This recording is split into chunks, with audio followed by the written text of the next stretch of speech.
Por hora, o apóstolo Paulo escreve de próprio punho. Parece que a epístola de Gálatas é a epístola que ele escreve de punho, não tenho certeza, mas algumas delas ele faz tudo de uma auxiliar, que é a tradição chama ele a magnêtica, era um homem habilidoso da escrita, para que o apóstolo Paulo citava aquilo que ele estava lidando na explicação do Evangelho. E ele vem escrevendo, aqui que Paulo e Timóteo têm sido muito sábios, que auxiliou o apóstolo de Paulo na escrita das suas epístolas. Mas esse texto que nós lemos nessa noite, no versículo de número 1, versículo de número 3, o apóstolo Paulo começa fazendo um paralelo, dizendo ele, com suas palavras: digo que todo o tempo em que o herdeiro é menino, em nada se espécie de escravo, ainda que esteja o Senhor no futuro.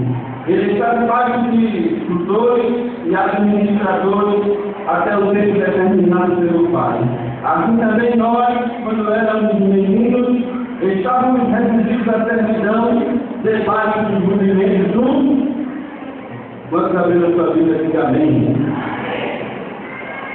O apóstolo Paulo, nesse texto, nessa introdução do capítulo de número 4, ele faz um paralelo entre a situação do homem, comparando a situação de um escravo, ou até mesmo de uma criança, quando ainda está sob o cuidado dos tutores, que a Bíblia em outros termos chama de aio. As famílias novas da época entregavam seus filhos a essas pessoas de confiança, pessoas de idosos, para que pudessem dar a educação básica aos seus filhos em todas as matérias da vida.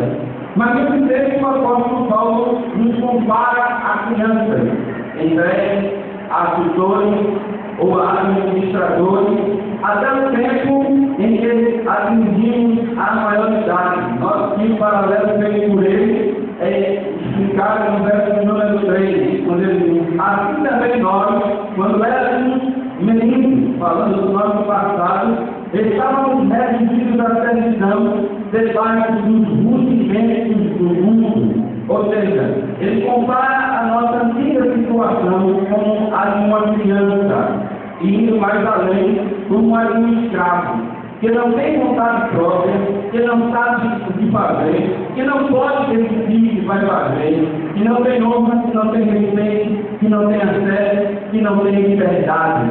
Vivendo debaixo desse rudimento, e ele chama de rudimento do mundo. Essa situação era a situação de todos nós, quando não servíamos a Deus, quando vivíamos sem Deus, sem Pai e sem salvação. Mas no verso número 4, por diante, o apóstolo Paulo nos coloca uma nova situação, que é muito interessante para nós pensar sobre ela. Diz o verso número 4: indo, porém, à plenitude dos tempos, Deus enviou seu Filho, nascido de mulher, nascido sob a lei, para resgatar os que estavam debaixo da lei, a fim de recebermos a adoção de... Muito bem. Porque sois filhos de Deus, Deus enviou ao nosso coração o espírito de seu Filho, que clama: Abba, Pai. No verso de número 7 ele diz: assim que já não és mais escravo. Vamos repetir: assim que já não és mais.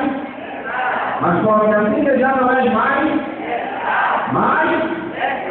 Segunda situação: mais. Eu sei, irmão, vamos progredir. Assim que já não é mais escravo, mas filho. E se és filho, és também feito herdeiro por Deus. Talvez a minha versão seja diferente da maioria dos irmãos, mas o que a conclusão é o mesmo. Observe que o apóstolo Paulo, nesse texto muito simples que nós queremos pensar sobre ele nesta noite, ele, a partir do versículo número 4, ele coloca um marco divisor, uma mudança de situação que vem marcar toda a história da humanidade, que vem marcar toda a história universal. Lembre-se que isso é muito considerado no instante da ciência histórica, porque toda vez que você vai estudar a história, os fatos se relacionam e se referenciam de antes de Cristo e depois de Porque a humanidade mudou a sua história completamente depois que essa figura importantíssima aparece na história da humanidade. Diz o apóstolo Paulo, vindo porém, em outras versões diz assim, mas, eu não sei quem poderia ler o versículo de número 4, bem alto para mim que eu vi. Vindo porém, diz a minha versão, a plenitude do século, Deus enviou seu filho, nascido de mulher, nascido sob a lei. Quem lê a versão corrigida? Versículo 4. Mas quando a plenitude do século, Deus enviou seu filho, nascido de mulher, nascido sob a lei. Muito bem, mas, não tem versão, mas aí, quando nos faz, não se trata de ideia de quantidade, e sim de questionamento, de um fato novo, de um fato inusitado, de algo que marcou a história, de algo que fez a diferença. Mas, olha, a nossa situação antes era uma situação de inveja, era uma situação de pecado, não éramos considerados filhos, estávamos como meninos de menor idade, sendo criaturas de Deus, mas separados da glória de Deus por consequência do pecado. Mas algo aconteceu que mudou completamente a nossa história. Mas estávamos naquela situação, mas Deus enviou o seu filho, diz o apóstolo Paulo. Preste atenção nisso. Deus tem para nós uma palavra nessa noite. Muitos de nós não reconhecemos o nosso valor, não nos situamos na história, não nos situamos nos fatos de Deus, e Deus nessa noite chama a nossa atenção para mostrar a importância que temos no contexto do plano divino. Eu gosto desse contexto porque ele fala para mim que já sirvo a Deus há 22 anos da minha vida, e acho tão bom, acho tão gostoso ser crente, apesar de tudo que a gente enfrenta na vida, porque quando Jesus me chamou para ser crente, chamou a outra igreja, não me prometeu felicidade completa, muito pelo contrário, eu disse assim, não muito terei aflições, mas fique animado, tem com ânimo, porque eu venci o mundo, mostrando para nós que é possível a gente vencer também. Ele mostra com isso, às vezes eu esqueço pensando assim, por que eu não aceitei Jesus com mais antes na minha vida? Eu aceitei Jesus aqui nessa congregação, o auxiliar nosso irmão Arlindo Cabral, era o músico pregador da noite, e eu estava sentado atrás do conjunto que ficava aqui desse lado, e eu era fã do ensaio do conjunto, eu pregava todos os ensaios, eu me lembro quando a bateria do conjunto era um caixa, um prato e um chimbal, era coisa precária, em contrabaixo branco, morfado, e Barcelona sabe Barcelona fazia o arranjo no órgão antigo, e o que às vezes era pegado no teclado, não era, e até para por cima. Eu só passava no ensaio do conjunto, mas um dia eu às vezes eu ia aceitar Jesus como Salvador, tinha 9 anos de idade, e às vezes eu pego pensando, por que eu não aceitei Jesus há mais tempo? Sabe por quê? Jesus é um marco divisor na história do mundo, na história da humanidade. Aconteceu ainda na sua vida, tem espaço para Jesus. E você vai ter que vai ficar. Aleluia, aleluia.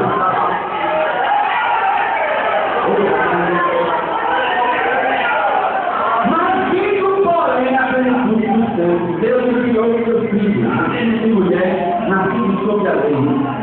Essa parte é muito importante, irmão, a gente pensar sobre isso. Quando a história da humanidade caminhava para o caos, caminhava para o abismo, a Bíblia diz que o salário do pecado é a morte, a Bíblia também diz que, assim como todo mundo entrou o pecado no mundo e pelo pecado a morte, o pior de tudo é, a morte também passou a todos os homens, porque todos pecaram. A humanidade caminhava para o caos pelo seguinte fator, não era porque o déficit primário, o superávit primário foi estimulado da Bíblia presidente, não era o problema, não era financeiro, o problema é de ordem espiritual. Todos os problemas que você se separar com ele nessa humanidade tem uma origem espiritual que está lá no jardim do Éden. Jesus chamou, criou o homem, fez o homem a sua imagem e semelhança, com muito cuidado, com muito carinho. Eu acho interessante, irmão, ler a narrativa da criação e muito abismado como Deus nos amou antes de nos formar. Olha, quando ele foi criar todas as coisas, ele criou tudo como o poder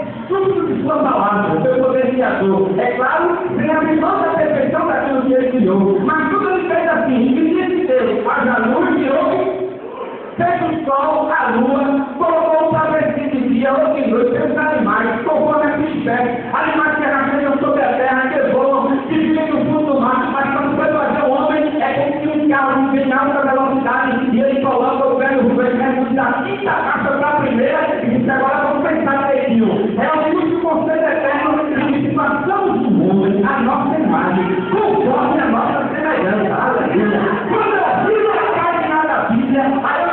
Deus. A tudo ele disse, haja, e aconteceu. Mas quando foi para o homem, ele disse, não, agora é comigo. Lavou as mãos, me permite fazer essa comparativa para quem entender. Ele lavou as mãos, captou o barro na terra, sujou as mãos. É uma coisa que não entenda. Mas a Bíblia diz que ele formou o homem. Quem sabe, ele se colocou diante da árvore, começou a fazer um protótipo do homem, detalhes, nariz, ó, o rei, agora sim.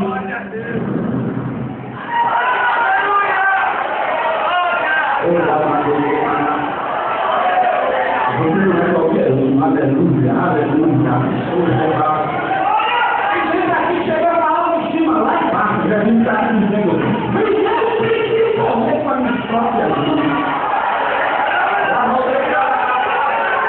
Somente cada dia, pelo amor de Deus, me conhece, resolveu aceitar, me levantar, me não do meu pensamento, sem que haja uma palavra na minha língua, eu tudo já conhece. Sabe por quê? Davi conversou com a realidade de Deus, porque lá no existe outro salmo, pelo menos da referência, ele vai no salmo 116, ele diz, tu entendeste com as tuas próprias mãos. Sabe o que é descer? Vem tecelando, vem trecho, vem costurar.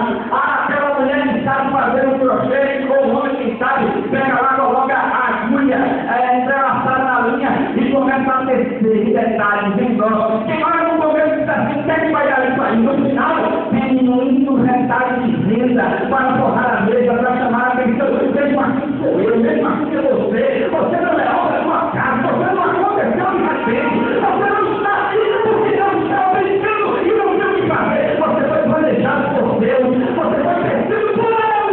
Você está aqui.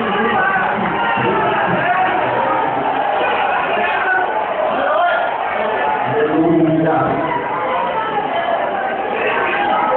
Olha, irmão,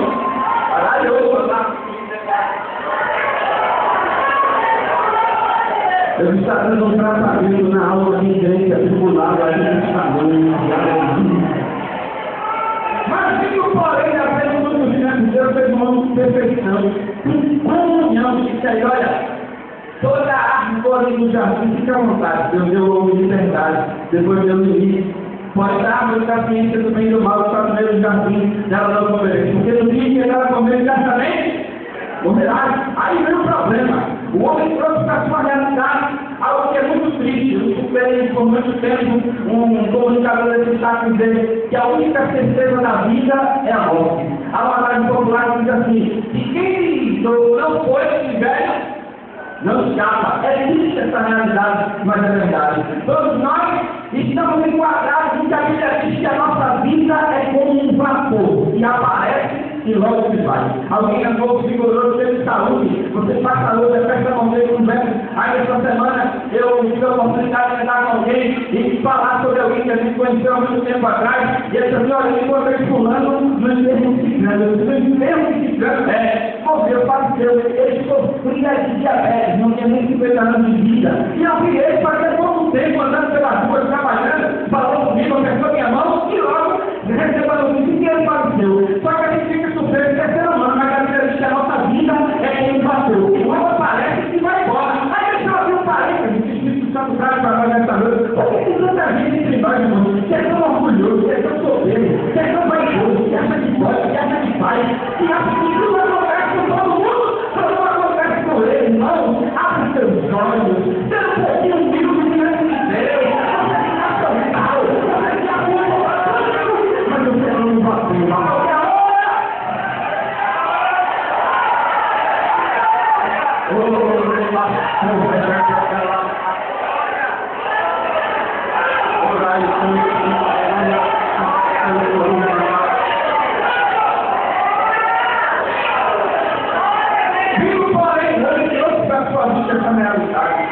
A morte da eternidade, mas tudo porém é tudo estava preparado, era o momento certo. Deus já tinha falado, a primeira profecia acerca do Messias, a plenitude dos tempos, estava em Gênesis capítulo 3, versículo de número 15. Tu ferirás a cabeça dessa que ferirá o calcanhar, a semente da mulher, Jesus Cristo. O profeta Isaías profetizou e disse: porque o menino nos nasceu, e os filhos de Deus. E o principal está sobre os seus nomes, e o seu nome será maravilhoso, conselheiro, Deus forte, Pai da eternidade, príncipe da paz.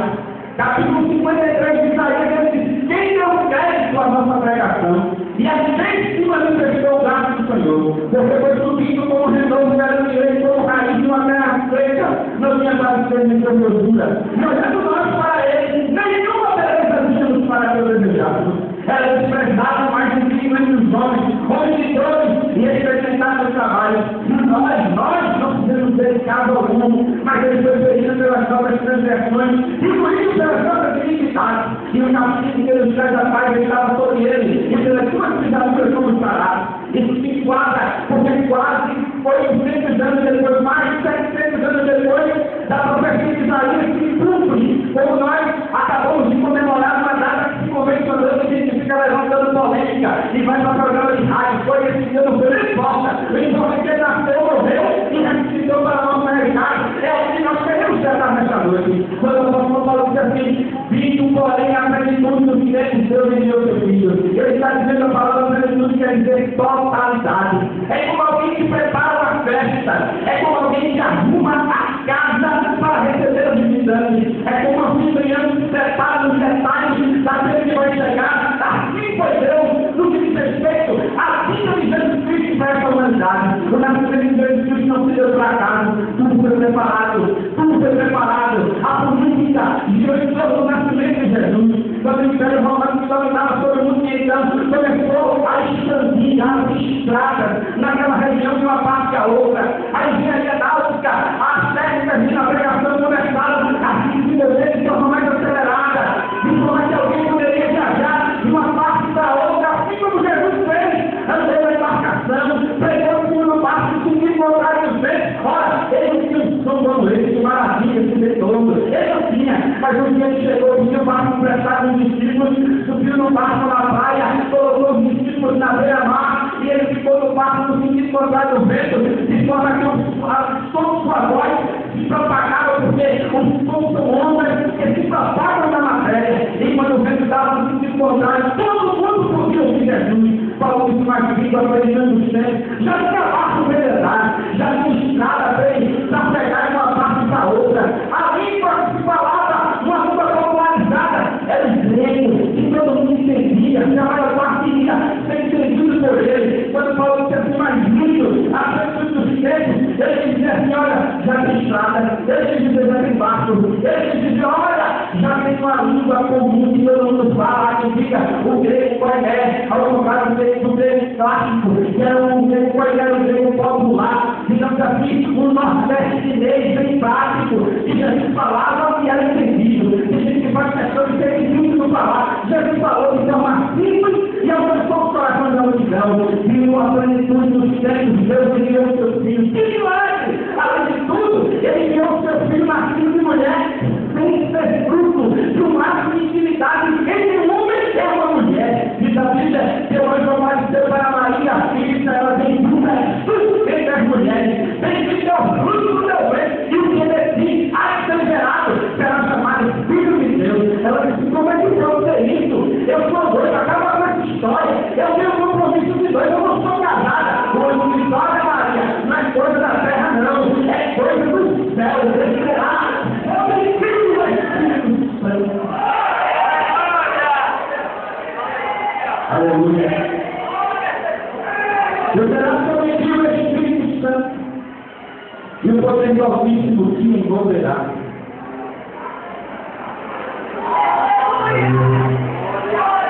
Certo dia os pastores de Belém levavam os rebanhos pelos campos, pelos montes. E para ser bem prático, o GPS celestial, a estrela conhecida como a estrela de Belém. Aleluia. Oh, glória a Deus. Aleluia. Dá esperança para o teu problema, porque Jesus nasceu. Mas, claro, para morrer fora, Todo mundo nasce, o nascimento de um filho é algo esperado, é algo visto com muita ansiedade. Prepara o quarto, o filho dele não tem, compra de peixe. O peixe americano é brasileiro, você dá uma compra guarda-roupa, bora, prepara, pinta de uma cor, pinta de outra, é uma ansiedade de alguém que vai chegar para compor a família, para preencher a casa. Só que Jesus nasceu com toda essa ansiedade, mas com uma missão muito pesada. Nasceu para morrer, e só nasceu porque tinha a missão de morrer. Coisa, né, irmão? Tem gente que quer ter tanta coisa, tem gente que despreza Deus, tem gente que não submete a Ele, mas Ele enviou o seu único filho com o objetivo de morrer por mim, de morrer por você. Ora, note que você estava contado no plano de Deus, seu nome estava na lista.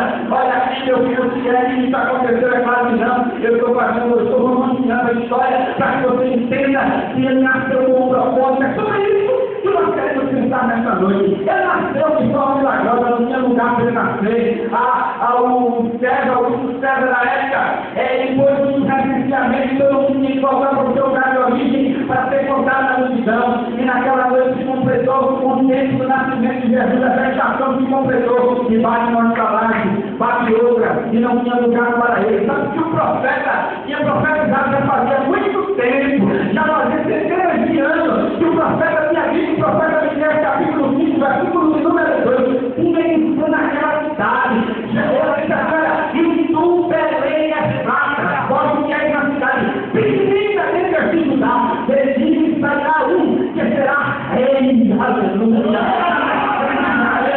Ele vai nascer aqui, mas não tem lugar, porque ele está terminando com Deus, acontece, irmão. Olha, se foi Deus que determinou o mistério, se foi Deus que falou, ele vai cumprir.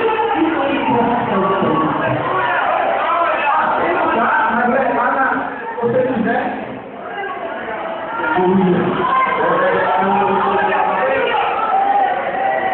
tá bom, é isso pra lá. Na mão de Jesus, entra no mar. Mas hoje em aqui, o nome dele será Emmanuel, que traduzido quer dizer Deus conosco. Ou mesmo que Deus entre os homens. Ou seja, qualquer menino podia nascer numa estalagem daquele tipo, numa manjedoura. E Jesus não, ele era Deus entre os homens.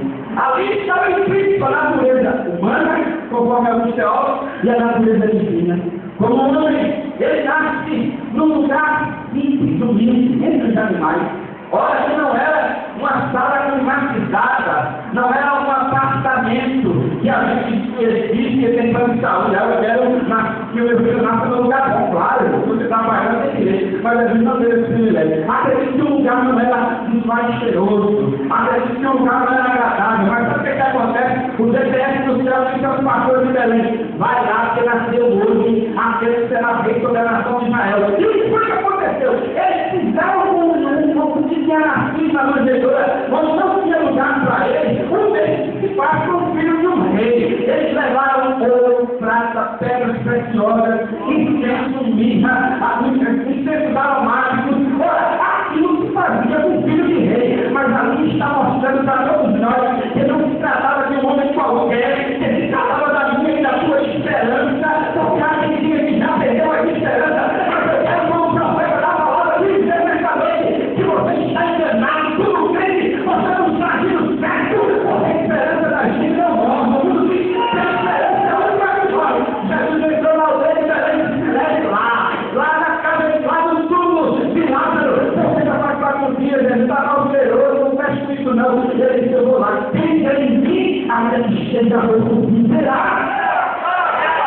Mas se o plenitude dos tempos nasceu Jesus, e qual foi o objetivo para o qual nasceu Jesus? Eu disse assim, que Deus nos fez como integrar comunhão com Ele. Deus todos os dias diz a Bíblia que na criação do dia Ele conversava com Adão com toda a liberdade. E Adão, certo dia, não pôde se apresentar a Ele. Mas o primeiro objetivo para o qual Jesus nasceu está no versículo de número 5 e nós precisamos entender isso, irmão. Tem gente que está jogando o nome de cristão pela janela. Tem gente que está jogando lama no nome do Evangelho. Tem gente que já não se preocupa mais em dar testemunho. Mas Jesus nasceu com o primeiro objetivo. Diz o versículo de número 5, para resgatar os que estavam debaixo da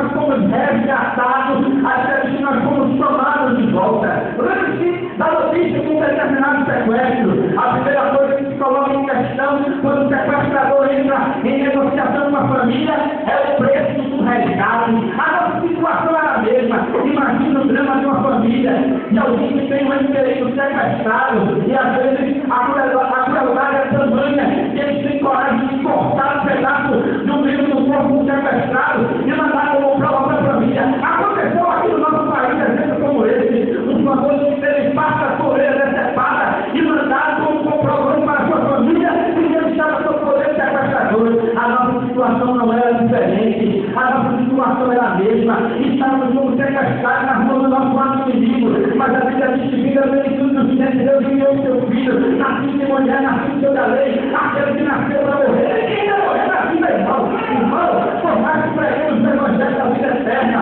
por mais que pregamos o evangelho de vida, ninguém faz plano de morrer, aí é que paga o plano funerário, ele faz questão de passar o resto da vida pagando e nunca usar aquele indivíduo, mas mesmo assim a Bíblia diz que ele nasceu para morrer por nós, mas em primeiro lugar, nos resgatar.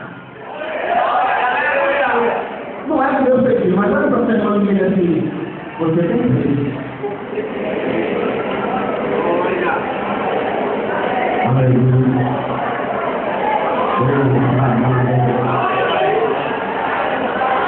Aleluia. Há uma canção que diz: quero que valorize o que você tem. Você é um ser, você é alguém tão importante para Deus. Nada de ficar sofrendo a vida, Senhor, nesse teu complexo inferior, dizendo às vezes que não é ninguém, sou ninguém. Aleluia. Sabia que o inimigo quer nos individualizar com essa ideia diabólica de que você não é ninguém, você é, você foi resgatado. Você foi comprado, como diz o apóstolo, por muito preço no alto da cruz. Ele faz tudo, está consumado. Aleluia. Você não é qualquer um para ser ridicularizado pelo inimigo, para ser rejeitado por alguém que se acha melhor que você, que a gente está se deparando com pessoas desse tipo todos os dias. E eu digo que faz referência disso aqui, e ainda também parece que não consegue no seu coração, nem em relação a essas pessoas, mas seja liberto pela palavra. Enquanto alguém diz que você não vale, Deus está te dizendo nesta noite, eu mandei o filho, com o poder de resgatar, de resgatar, de resgatar, de resgatar. Em segundo lugar, o resgate nos trouxe outros privilégios. Lembre que o comparativo de Paulo era que nós éramos escravos. Meditamos aqui outra oportunidade sobre o filho pródigo. O pai disse assim: pega a melhor roupa, o anel, o anel dele, e ficava com sandália de pé, fechado. Nem vestia roupa boa, muito mal vestido ele vivia, nem tinha anel no dedo, nem calçava sandália, vivia descalço. Nem se identificava que se tratava de um escravo e não de um filho. Quando fomos resgatados, através da obra redentora de Cristo na cruz do Calvário, Deus nos fez com o objetivo de recebermos, quem está com a vida aberta vai ver, parte desse versículo 5, de recebermos a adoção de filhos. Olha, ser filho adotivo é uma coisa boa demais. E permita o atropelo da língua. Mas o filho adotado ele tem todos os direitos de um filho genético, biológico. O processo de adoção é legal. O nome do pai está no registro, fulano de tal registrou.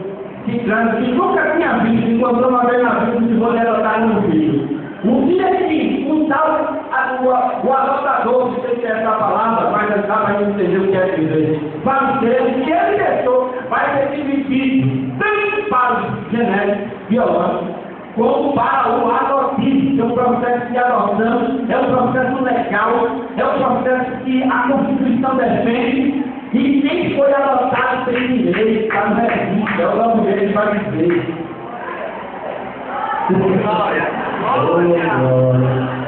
A melhor coisa é ser filho adotivo do Papai do Céu, aleluia. Você não tem acesso ao presidente, não pode falar com o prefeito, não conhece o vereador. Você não tem acesso ao juiz, não tem acesso ao promotor, mas você é filho adotivo do Criador dos céus e da terra. O filho do Deus da nação era a nação de Israel. Eu entendo dentro da Bíblia. Deus chamou Abraão, eu vou gerar de uma nação. Você não vai ser mais Abraão, pai exaltado. Você não vai ser Abraão, que coisa linda. Pai de muitas nações, eu sou uma grande nação. Porque eu vou fazer com o céu um grande Abraão. Olha para as estrelas do céu, você consegue contar. Tá? É o que eu vou fazer contigo.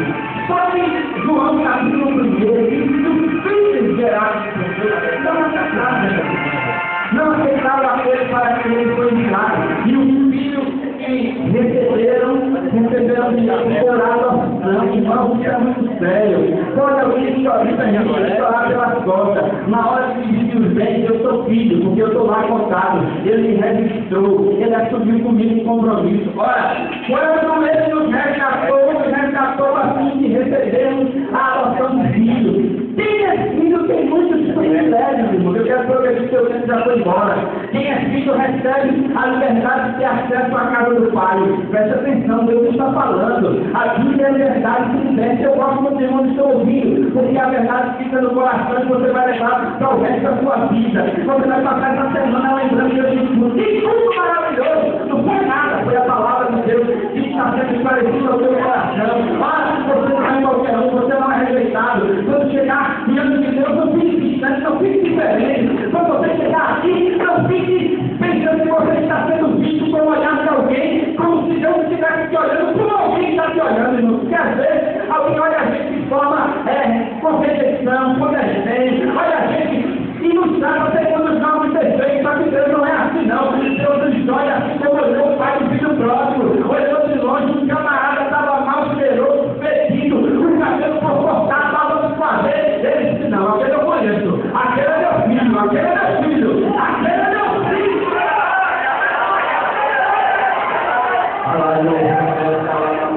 Você tem o direito de Deus. Filho fala com o pai e o pai ouve. Pastor Samuel conta a história do seu filho. Irmão, tem muitos filhos, sinceramente. E se ele tiver jeitinho para pedir, esse rapaz de 2 anos e 5 meses também me pergunta a mãe dele pedir. Quando ele quer que existe, ele cai na cabeça com a mão direita, 2 anos e 5 meses. Balança a cabeça do lado papai. Pastor Samuel conta que o filho dele, todo dia na hora do almoço, queria pedir um almoço ao outro. Você pediu um pastor, e se eu estou tendo almoço, você primeiro vai almoçar. Papai, R$1 para o cantor. Eu disse, não, você vai almoçar. Ele saiu e foi embora. Deu um tempo, voltou, contou o pastor, descansou na perna do pai, o pastor Samuel olhou para ele.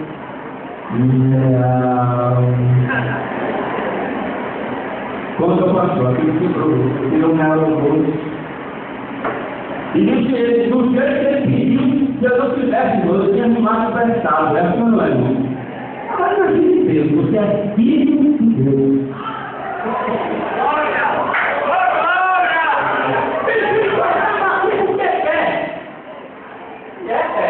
Tem gente aqui, irmão, só faz porque quer. Se agarra nos pés do seu pai, do Senhor,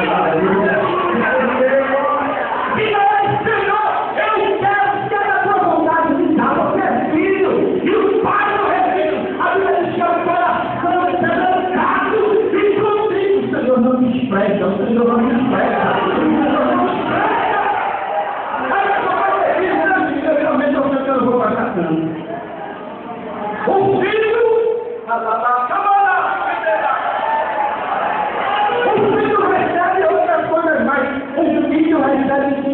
Jesus nasceu, morreu, para nos resgatar, nos fazer filho por adoção e nos dar intimidade com o Pai. Observe, ele diz aqui, versículo de número 4, versículo de número 6, porque os filhos de Deus enviou ao nosso coração o Espírito de seu Filho que clama, Abba. Eu sensacionalismo, não. O Espírito do seu Filho que clama Abba. Quer dizer isso, irmão, não se nordeste nesse prato.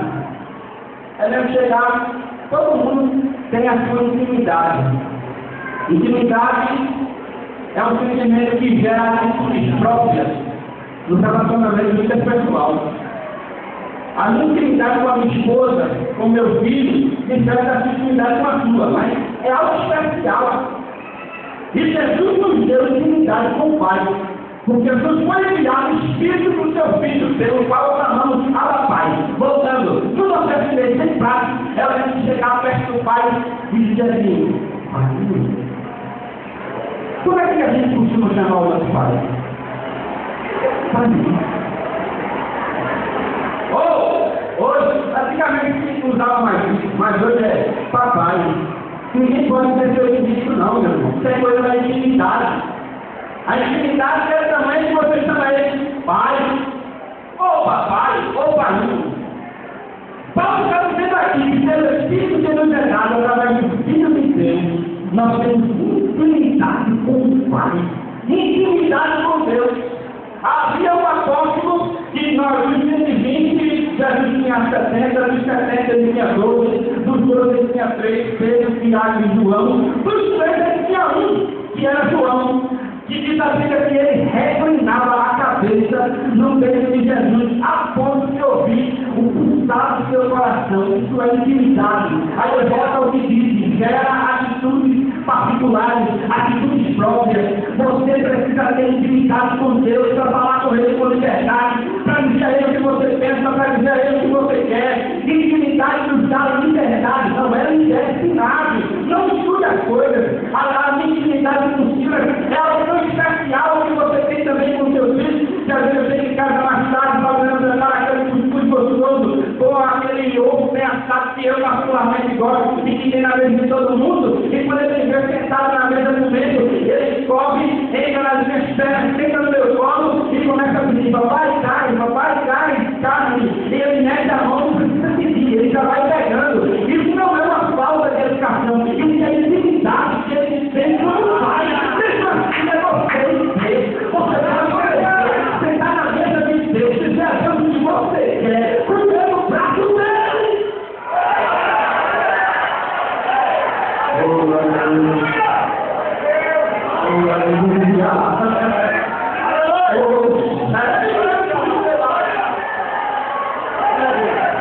Quando tem intimidade, irmão, quando ninguém entende, o íntimo entende.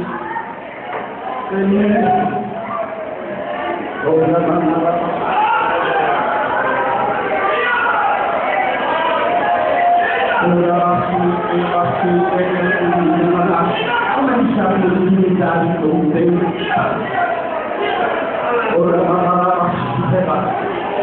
Intimidade é fruto de amizade, a amizade é algo que se constrói.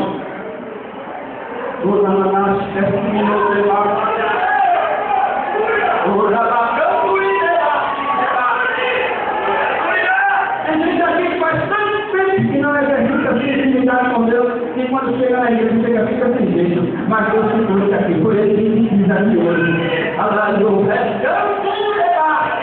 Ele quer renovar os laços de intimidade.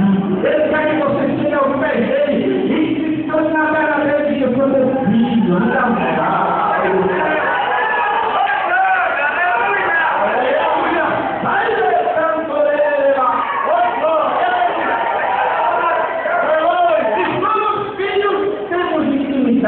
Temos intimidade, é porque somos filhos para concluir, nós somos feitos também herdeiros por Deus. Versículo número 7, assim que já não és mais escravo, mas filho. E se é filho, também é seu herdeiro. Ou seja, tem direito na riqueza, tem direito no tesouro. E a riqueza de Deus significa não somente a vida eterna, mas também esta vida. Ele prometeu prosperidade, ele prometeu posso estar aberta. Eu quero abrir um parêntese aqui, que eu não quero fazer alusão, desculpa, eu não quero fazer alusão aqui ao evangelho triunfalista, onde você não sofre, onde você não paga o preço. Muito pelo contrário, Jesus prometeu, e eu já disse a princípio, no mundo tereis aflições, mas temporando. Agora, como fez herdeiro de Deus, a vida dos crentes tem uma garantia de felicidade na vida eterna, quando nós vamos andar nas ruas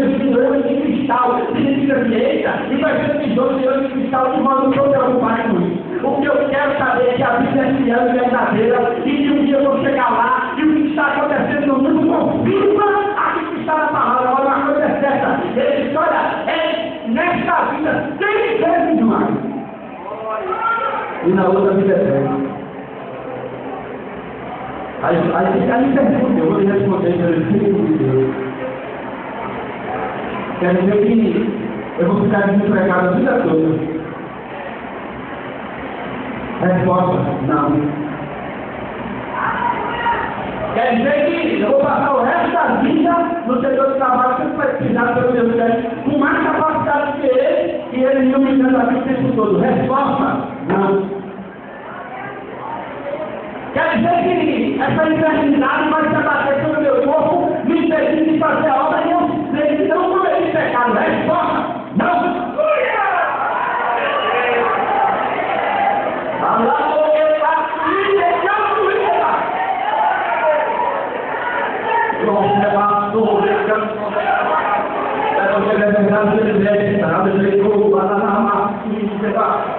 Você foi quem recebeu, está conhecendo?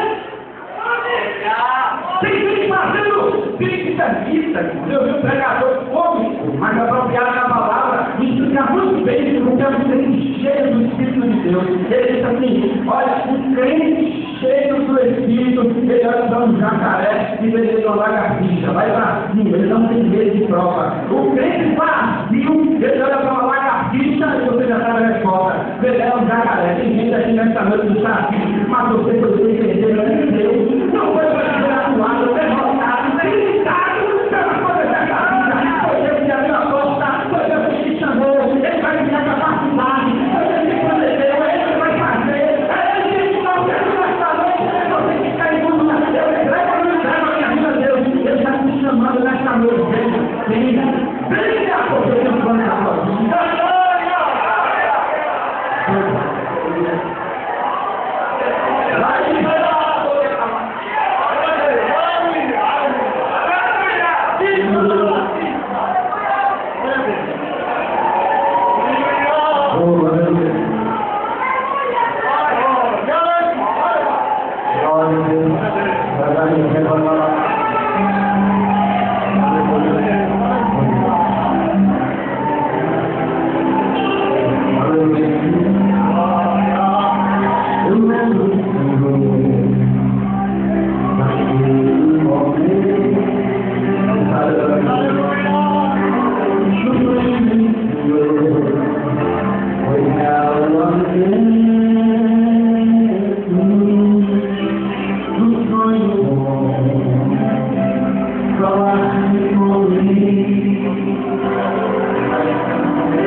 ele é a primeira pessoa aí.